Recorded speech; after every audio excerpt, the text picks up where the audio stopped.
ലൈംഗികാരോപണം നേരിടുന്ന മുകേഷ് MLA സ്ഥാനം രാജിവെക്കണമെന്ന് CPIM നേതാവ് ആനി രാജ.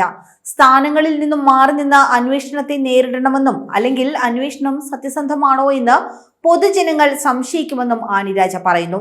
അത്തരം സംശയങ്ങൾ ഉണ്ടാകാതിരിക്കാൻ സർക്കാർ ശ്രദ്ധിക്കേണ്ടതുണ്ട്. മുകേഷ് സ്വയം മാറി നിന്നില്ല എങ്കിൽ മാറ്റി നിർത്തി അന്വേഷണം നടത്തണം.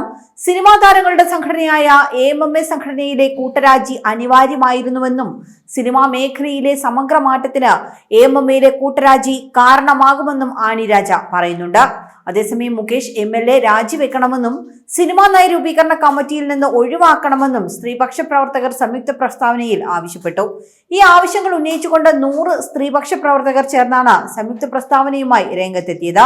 Sara Joseph, K Ajitha, Aleyamma Vijayan, KR Meera, Mercy Alexander, doctor Rekha Raj, VP Suhara, doctor Sonia George, Viji Penkoottu, doctor CS Chandrika, doctor KG Thara, Binitha Thampi, doctor AK Jayasree, K Beena തുടങ്ങിയവർ ഉൾപ്പെടെയുള്ള 100 പേരാണ് സംയുക്ത പ്രസ്താവനയിലൂടെ സർക്കാരിനോട് ഇക്കാര്യം ആവശ്യപ്പെട്ടത്. സംയുക്ത പ്രസ്താവനയുടെ പൂർണ്ണരൂപം ഇങ്ങനെയാണ്. കേരളത്തിലെ 100 സ്ത്രീപക്ഷ പ്രവർത്തകർ ഒപ്പിട്ട സംയുക്ത പ്രസ്താവന. സിനിമാ നടനും കൊല്ലം MLA മുകേഷ് വ്യക്തിജീവിതത്തിലും പൊതുജീവിതത്തിലും നിരവധി ആരോപണങ്ങൾ നേരിടുന്നയാളാണ്. ഇപ്പോൾ തന്നെ 3 സ്ത്രീകൾ മുകേഷിനെതിരെ ലൈംഗികാതിക്രമ ആരോപണവുമായി രംഗത്ത് വന്നിട്ടുണ്ട്.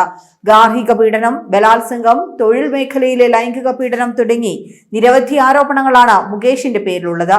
നിയമനിർമ്മാണ സഭയിലെ അംഗം എന്ന നിലയിൽ ഉത്തരവാദിത്തമുള്ള ഒരു പദവിയാണ് MLA സ്ഥാനം. സിനിമാ മേഖലയിൽ നിന്ന് തന്നെ ആരോപണങ്ങൾ നേരിടുന്നയാളെ സർക്കാർ വീണ്ടും സിനിമാ നയം രൂപീകരിക്കുന്ന കമ്മിറ്റിയിൽ ഉൾപ്പെടുത്തിയത് സ്ത്രീകളെ അവഹേളിക്കലാണ്. ജനാധിപത്യ മൂല്യങ്ങളിൽ വിശ്വസിക്കുന്നുണ്ടെങ്കിലും മുകേഷ് MLA സ്ഥാനം സ്വയം രാജിവെക്കേണ്ടതാണ്. അദ്ദേഹത്തിന് അതിന് തയ്യാറാകാത്ത സാഹചര്യത്തിൽ MLA സ്ഥാനം രാജിവെക്കാൻ ആവശ്യപ്പെടുകയോ ആ സ്ഥാനത്ത് നിന്ന് മാറ്റുകയോ ചെയ്യാൻ സർക്കാർ തയ്യാറാകണം. സിനിമാ നയരൂപീകരണ കമ്മിറ്റിയിൽ നിന്നും സിനിമാ കോൺക്ലേവിന്റെ ചുമതലകളിൽ നിന്നും മുകേഷിനെ ഒഴിവാക്കുകയും ചെയ്യണം. അല്ലാത്ത പക്ഷം MLA മുകേഷിന് കേരളത്തിലെ സ്ത്രീകളുടെ കടുത്ത പ്രതിഷേധം നേരിടേണ്ടി വരുമെന്ന് ഓർമ്മപ്പെടുത്തുന്നുവെന്നും പ്രസ്താവനയിൽ പറയുന്നുണ്ട്.